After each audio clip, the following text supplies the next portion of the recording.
Ang ating pong pag-aaralan, magpapatuloy lang po tayo sa ating pinag-aaral po. Medyo tumagal-tagal ito kasi 30 minutes lang po kasi ang ating ginugugol. Mahaba po itong mga serye na ito. Pero palagi ko sa umaga pong ito, matatapos na po natin itong ating pinag-aaralan tungkol sa pagpapatibay o edification. Ang ating pong pinag-aaralan ay tungkol po sa mga kaparaanan upang tayo po ay lumago. Ito po tayo siguro nagsimula, nagtapos kung di ako nagkakamali. Dito po tayo nagsimula, nagtuminto ng nakarang linggo. Ang iglesia po ay kaya po inilagay ng Diyos na tayo po magkatipon bilang isang kapulungan ay dahil ito po may layunin. At sa pangunahing layunin, hindi lamang po sa paraan ng pangaral ng Ebanghelyo para maligtas sa mga kaluluwa, kundi mapanatili yung mga kaluluwang tumalima sa Ebanghelyo ng Diyos. Ayan ang ibig sabihin ng edification, ng pagpapatibay ng ating pananampalataya. Sa iglesia po, makikita natin, kahit po sa ating pagsamba, kung minsan meron tayong special na gawain na pagtuturo, ito po ay para tumibay tayo sa ating pananampalataya. Pasilin po natin at bigyan natin ng emphasis. Ang pagpapatibay po sa ating mga pananampalataya ay hindi galing sa ating sarili. Ito'y galing sa Diyos. Dito po sa Gawa chapter 20, na si Apostle Paul ay nagpapaalam na sa mga elders sa Efeso at ipinakita niya ang panganib na darating sa kanila galing sa labas at galing din sa loob. In other words, ang panganib po sa loob ng iglesia, meron galing sa loob sa pamagitan ng maling pananampalataya na itinuturo o kuminsan sa kahinaan ng mga kapatid. Ito yung nagdudulot po ng kahinaan sa mga kapatid. Pero sabi po rito ni Apostle Paul, dito sa Acts chapter 20 verse 32, dahil alis na siya. Sabi wala na siyang pagkakataon na turuan pa ang mga kapatid sa Efeso. So pinagtagubilin niya mga ito sa mga elders.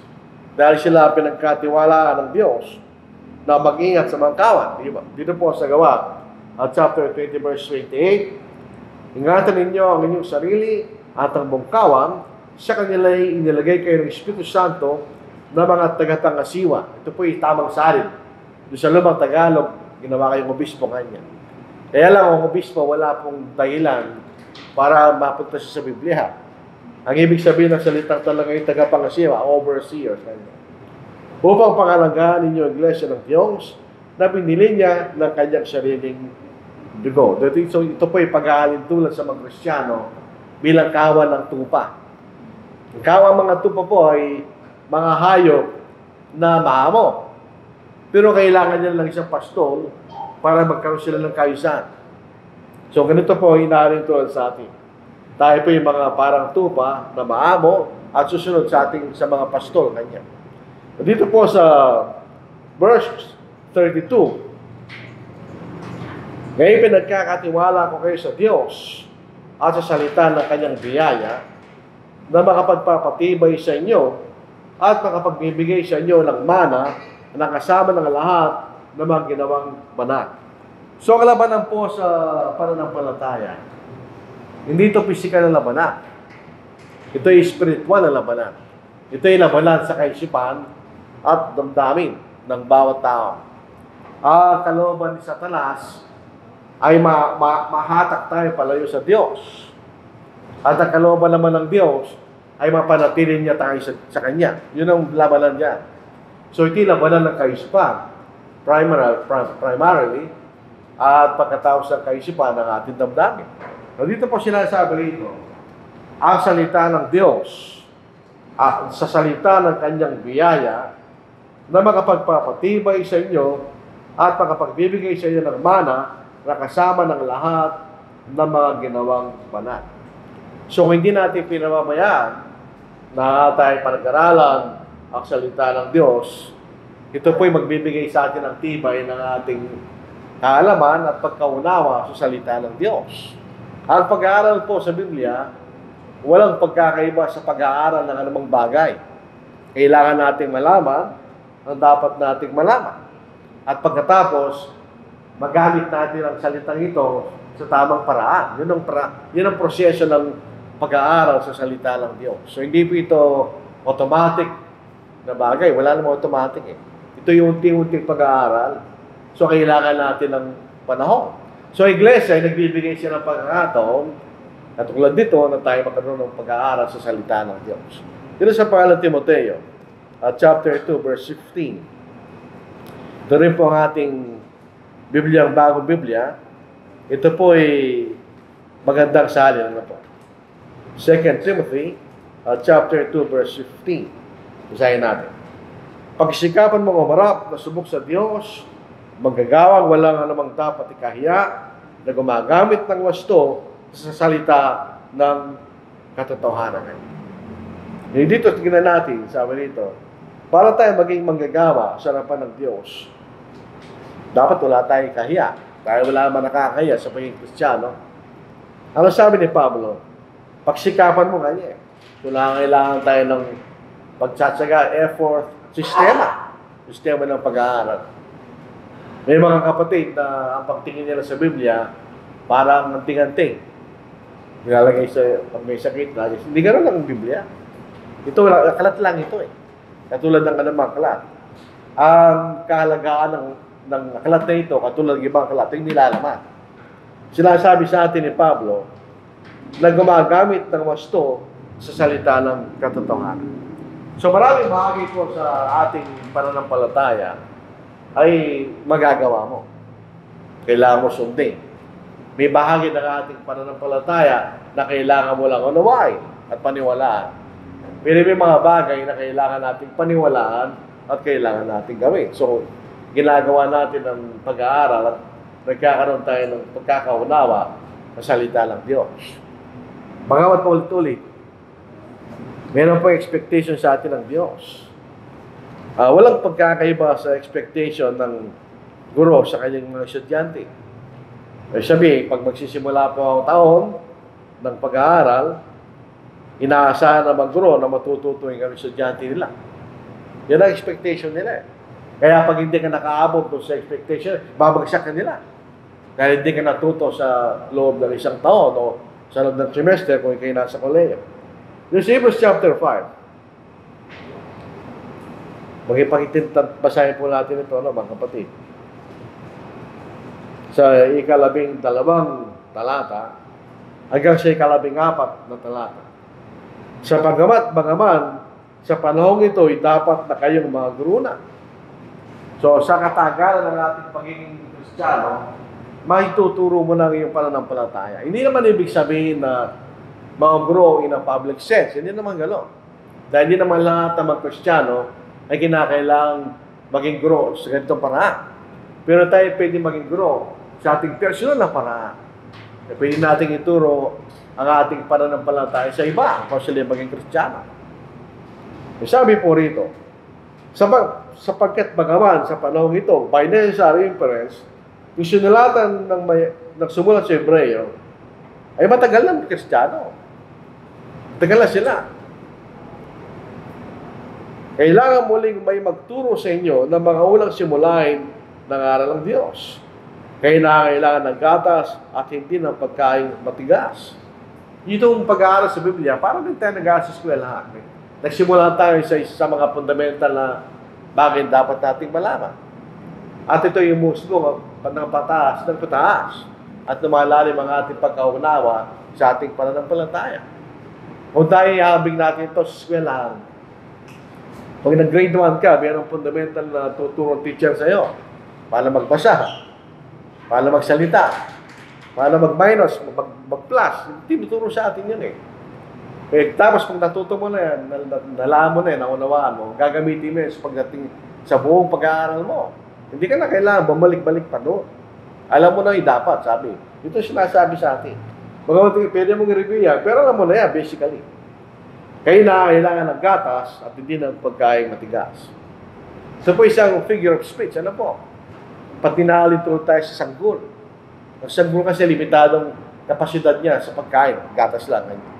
Pero hindi ka pwede maging tao na gatas lang kakainin mo. Eventually, alisin mo yung gatas at kakain ka ng pagkain matigas.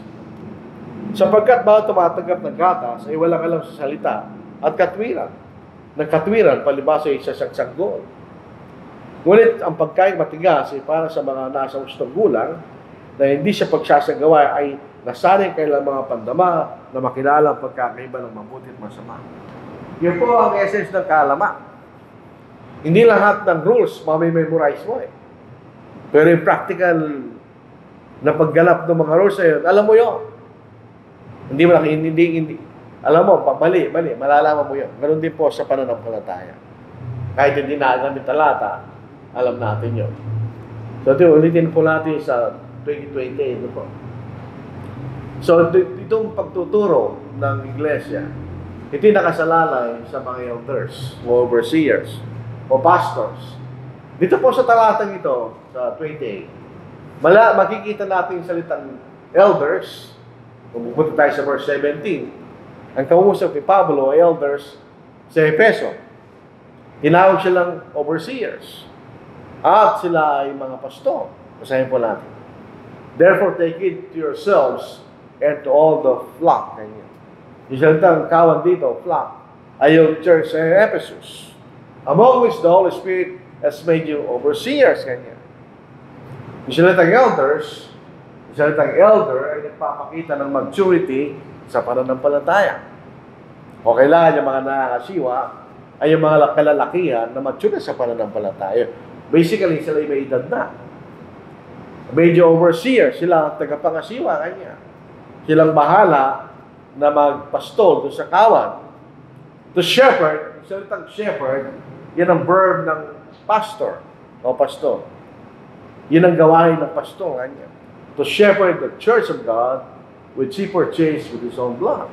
So ito ang trabaho ng mga elders. Kaya mahalaga na magkaroon po tayo ng elders dahil sila yung nag-aalaga na nasiwa sa gawain at gawin din sa pagtuturo.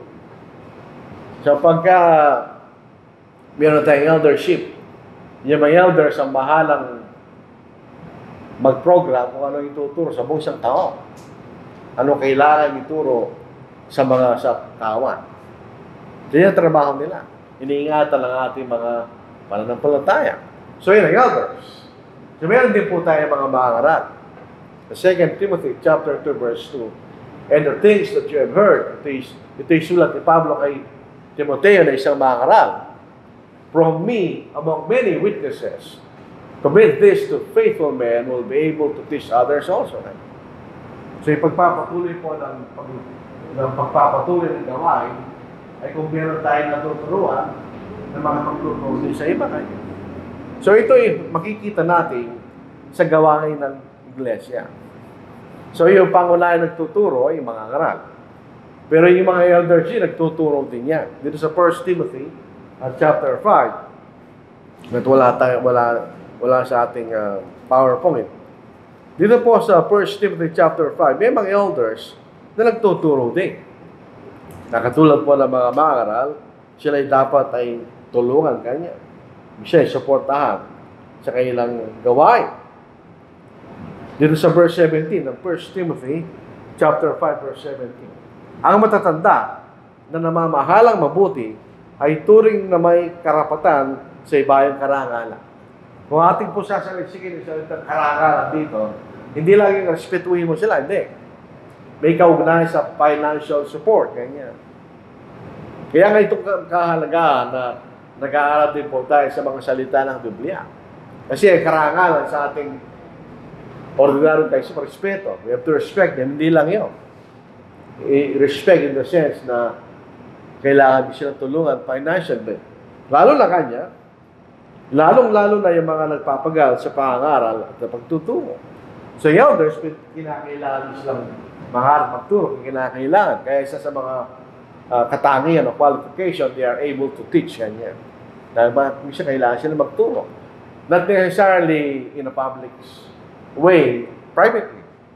Dahil kung minsan, ang ang trabaho ng elders, pag may problema yung mga kapatid, tuturuan nila para may balik sa katotohanan. So yun po ang isang bagay na matutulong ng iglesia sa mga Kristiyano sa pamagitan ng kanyang mga pagkakataon ng pagtuturo. Tulad nito. Unfortunately, kung di tayo dumadalo sa mga kapulungan, ay meron tayong namimiss, di ba? Yung mga pagtuturo. Limawa, itong series na ito, pagka nag-absent na isang linggo, mamimiss mo yung bahagi ng ating pag-aaral. So, hindi magiging buong yung ating kaalaman sa ating pinag-aaralan. Mayroon pagkakataon na minsan di tayo talaga makapagsasamba, pero hindi ibig sabihin na patuloy tayong sasamba. Isa nakikita ko sa, hindi ko alam anong nangyari sa atin. Kumapunting sumasamba, hindi ko alam, hindi ko maintindihan. Magmula nung ngayong taon lang na ito eh. Hindi ko alam. Kumukunti yung sumasamba. Ito hindi maganda sa atin.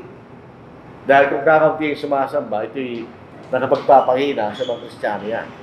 So, dapat, kung natin pamayaan ang ating pagkakatipon. Kung pinag-aaralan natin ang dahilan, yung iba, nawala sa pananampalataya, hindi sila interesado. Yung iba naman, minsan may kaunahin sa trabaho nila, hindi sila makapagsamba. Maraming dahilan, kaya lang, whatever is the reason, kailangan tayo sumamba dahil itong dahilan bakit ginawa ng Diyos sa mga bagay na ito para tayo tumibay sa ating pananampalataya. Pag hindi tayo sumasamba, manghihina tayo. Tingnan sa 1 Corinthians, chapter 11. Ito yung Lord's Supper na inaalala natin ang kamatayan ng ating Panginoon. Either na hindi natin naunawaan na mabuti ang ginagawa natin, kaya wala yung effect na gusto ng Diyos na maging matibay tayo sa pananampalataya. O kaya, wala ka. Kaya hindi tayo sumasamba. Ibasahin po natin. Sa verse 29, verse 30. Sapagkat ang sino mang kumakain at umiinom na hindi kinikilalang katawan, ay kumakain at umiinom ng hatol sa kanyang sarili kanya. Dahil dito, marami sa inyo ang mahihina at may sakit, at ang ilan ay namatay na. Hindi ito physical na pinag-uusapan. Ito is spiritually speaking, namatay na, hindi na sila, wala sila sa pananampalataya, o yung iba, mahina na, o yung isa nagsisimula na silang mamatay. So ito may kaunayan po sa ating pagdadalo sa ating pagsamba. Unfortunately, ang iglesia, ang magagawa lang niya, may limitasyon. Say once a week. Mayroong bulk ng responsibilidad nasa atin. Sa ating sariling pag-aaral, salita ng Diyos. Nasa atin yun. Ang iglesia, tutulungan lang tayo, magbigay ng magagawa niya sa pagtuturo, pero ang part ng responsibility para makilala natin at nasa atin yan. Nasa atin, wala sa church. Ito ay pagtulong, ito yung avenues para tulungan tayong lumago. Tulungan tayong lumago. Pero ang responsibility ng lumago ay na-establish mo. Yun makikita natin. So, may mga pagtuturo. Bisan, yung ginagawa natin casual meeting. Bisan yung mga casual meeting, nawawala ang purpose nila eh. Parang casual meeting, ibita tayo lang mag-visit sa ibang lugar. Hindi naman yan ang primary purpose nila. Ang primary purpose ng casual meeting, electricity, sa atin. Yun ay isang karagdagang paraan para maturuan tayo sa salita ng Diyos. Kaya lang, ang makikita natin, meron tayong casual meeting, majority ng dadalo, hindi sa atin. Dapat tayo marami ay sasambisita. Sasagutin natin sa Diyos yan. Maaaring hindi natin gagawin yan sa panahon na ito, pero sasagutin natin sa Diyos yan pagdating ng araw.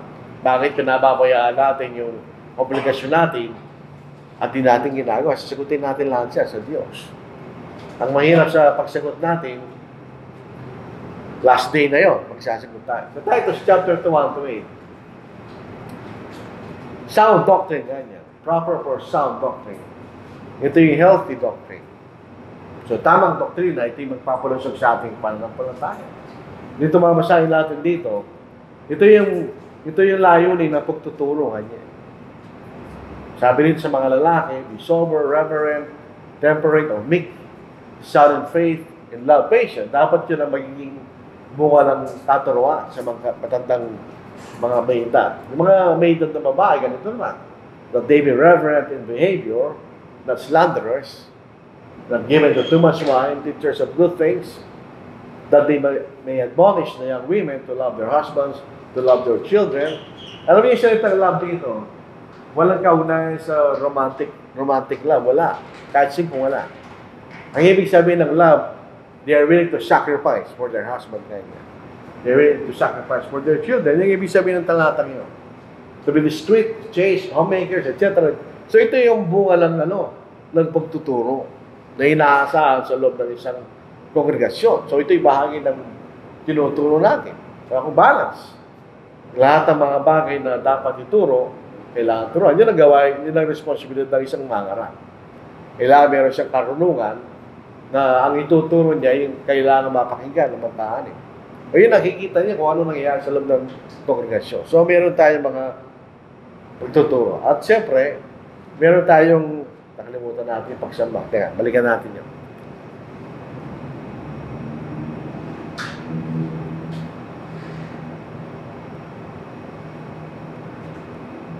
Wala yata. Meron pong chart doon sa pagsamba. Kahit na wala po rito, tuloy po natin. Dito po, Hebrews chapter 10, verse 25. Gumagawa rin po ng pagkakataon ng iglesia para tayo magkatipon. Dito sa verse 25, sayin natin.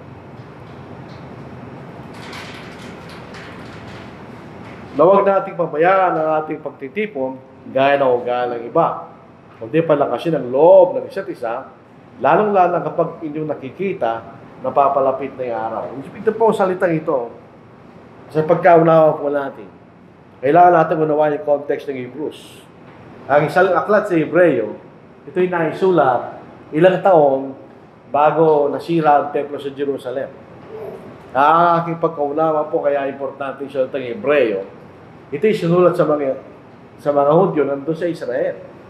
Dahil doon ang pangyayari na magigiba yung templo sa Jerusalem. Hindi sa mga Hudyo sa ibang bayan. Wala naman silang concern doon. Malayo sila.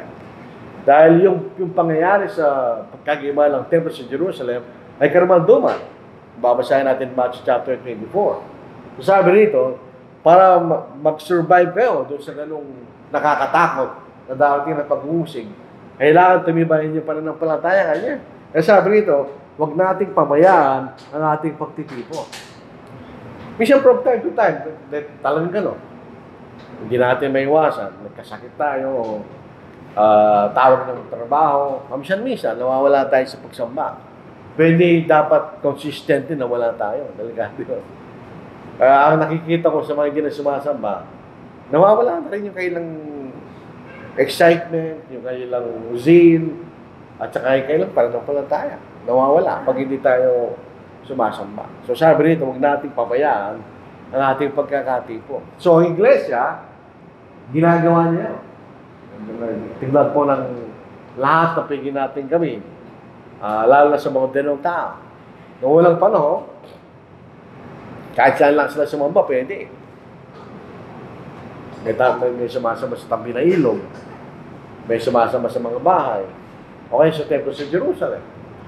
Pero sa modernong tao, for convenience, nagkakaroon tayo church building. Ganyan. Ang dahilan na tayo po ay gumagastos ng ganito sa church building para lang magkaroon tayong convenienteng lugar para tayo magkatipon. Yun lang ang purpose, no? Pero walang kwenta itong ginagawa natin ito kung hindi tayo sasamba. Sabi siya, hindi naman tayo pwedeng ligtas ng church building. Kailangan tayong sumamba, huwag natin mabayaan yun. Yun ay obligasyon natin. Ibig sabihin, bilang Kristiyano, pinoprogram natin ang sarili buhay natin na pagdating ng ulang araw na isang linggo, sasamba ka. Yun ang program mo. Gawin mo na lahat ang pwede mong gawin sa loob ng Lunes hanggang Sabado. Gawin mo na lahat doon. Pero pagdating ng araw ng linggo, tulad ng ginagawa natin, tatanda mo sa ilang oras, tapos na. Sa hapon, meron pa. Actually, mga kapatid, Kung babasahin natin Hebrews chapter 10 verse 25, sabi nito, huwag nating pabayaan ang ating pagtitipon. Generic yun eh. Ang ibig sabihin, lahat ng pagtitipon, ganyan. Huwag nating pabayaan. Pagka ito nilagay natin sa ibang endeavor ng tao, bawa, ikay nagtatrabaho, di mo pinababayaan yun kahit 5 eh. Pupunta ka sa trabaho mo, whether lagi or not, di ba? Pupunta ka, dahil trabaho yan eh. Iisip mo, meron kang responsibilidad sa trabaho. Meron din tayong responsibilidad sa Diyos. In other words, kung ano pagtingin mo sa trabaho mo, ganoon din ang pagtingin natin sa pagsamba. Kailangan tayo pumunta. Kung naalala natin yung sermon natin noong nakaraang linggo, ang ating pagpunta sa panambahan, hindi para sa Diyos. Kailangan kailangan ng Diyos sa atin. Siya nga nagbigay sa atin ng ating kailangan, di ba? Yung kaligtasan natin, etc. Dahil naipakita natin nung sermon po natin nakaraang linggo na lahat ng mga bagay sa pagsamba ay para sa ating kaputihan. Dahil pag umalis tayo sa Diyos, mas malaking kapahamakan ang dating sa atin. Tulad na nangyari sa Romans chapter 1, sa mga Gentiles, naging pinabayaan na sila ng Diyos na lumakad sa kanilang sariling lakad. Doon po sa Isaiah chapter 53, ang senaryo bago dumating ang Panginoon, para tayong tupangan niya na nagkanya-kanya. Para tayong tupangan niya, nagkanya-kanya, wala tayong direksyon. Na dumating ang Panginoon para bigyan tayo ng direksyon kanya para sa ating kaligtasan. So, meron tayong obligasyon sa Diyos para sa ating sariling benepisyo, di para sa Kanya. Of course, natutupang Diyos magsumusunod tayo sa Kanya. Katulad ng sinumang magulang.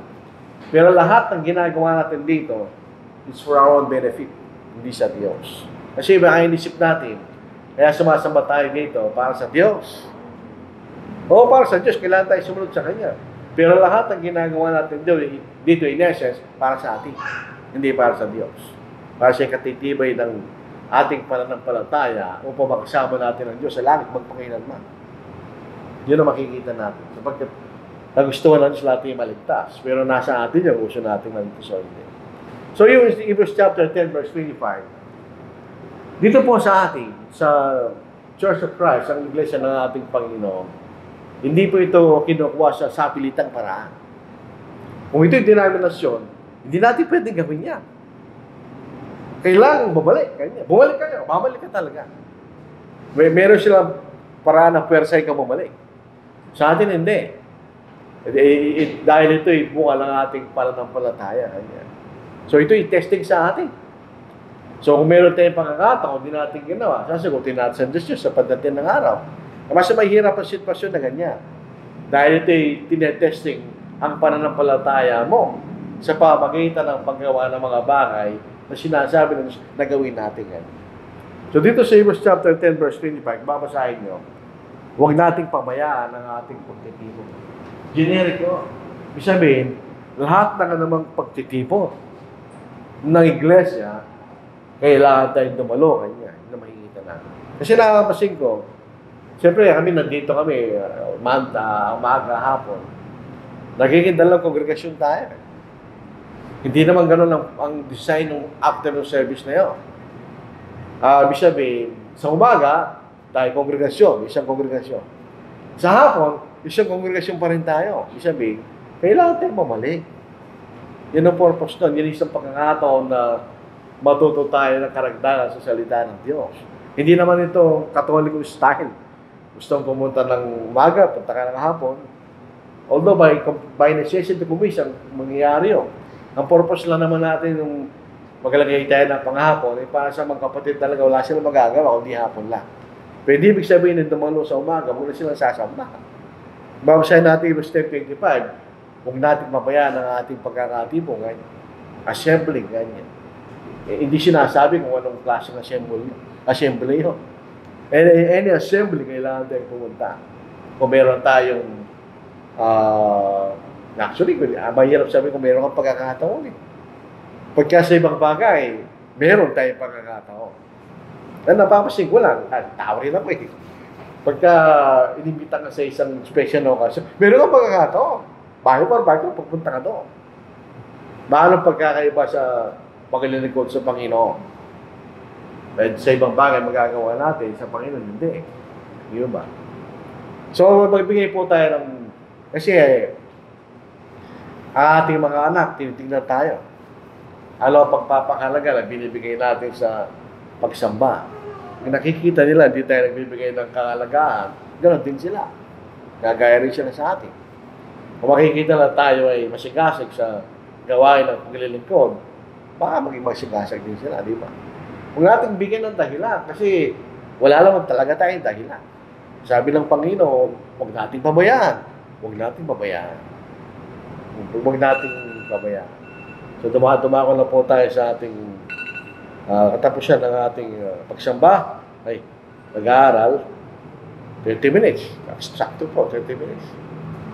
So, tingnan ninyo ang gusto natin 30 minutes. 30 minutes. Hindi mo tayo lalampas doon.